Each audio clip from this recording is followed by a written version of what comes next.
இந்த கதைகள் எடுக்கணும் அப்படின்ற கேள்வி வந்து ரொம்ப ஸ்ட்ராங்கா இருந்துச்சு. அந்த மாணவர் அப்படி என்ன பண்ணாரு? ஒருவேளை அந்த யுனிவர்சிட்டிக்காக என்ன பண்ணாரு? இல்ல அங்க உள்ள மக்களுக்காக என்ன பண்ணாரு? இல்ல அங்க உள்ள மாணவர்களுக்காக என்ன பண்ணாரு? இப்படி பல கேள்விகள் வந்து பாத்தீங்கன்னா தொடர்ந்து எழுப்பப்பட்டுட்டே இருக்கு. இது சார்ந்து நம்ம வந்து பாத்தீங்கன்னா சில விஷயங்கள் தெரிஞ்சுக்க போகும்போது, சிதம்பரத்துல ராஜேந்திரன் அந்த மாணவர் என்ன பண்ணாரு அப்படின்னு நம்ம தேடுதல்ல இறங்கும் போது நிறைய விஷயங்கள் அவரை பத்தி தெரிய வந்து இவரை பத்தி நம்ம நிறைய விஷயம் பேசுறதுக்கு முன்னாடி இவரை நம்ம முன்னப்பின பார்த்திருப்போமா அப்படின்னு கேட்டீங்கன்னா இல்ல. ஆனா அவர் பண்ண விஷயங்கள் என்னென்ன அப்படின்றத வந்து நம்ம வரிசைப்படுத்த முடியும்.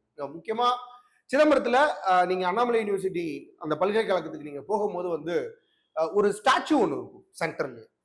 அந்த ஸ்டாச்சு தான் வந்து பாத்தீங்கன்னா ராஜேந்திரன் அவர்கள். அதாவது ஒரு மாணவர். அந்த மாணவரோட நெத்தியில ஒரு சின்னதா ஒரு டாட் ஒன்று இருக்கும். ஓகே, அந்த டாட் என்ன அப்படின்றது தான் வந்து எல்லாருக்கும் அது ஒரு பொட்டு மாதிரி இருக்கும்னு வச்சுங்களேன். ஆனா அது பொட்டு இல்லை. அதாவது தலையை துளைத்த ஒரு குண்டோட அச்சு அது. அவர் வந்து நெத்தியில குண்டு வாங்கி இறக்கப்பட்ட ஒரு மாணவர். அப்படி என்ன பண்ணாரு? அவர் ஏன் வந்து சுட்டு கொன்னாங்க?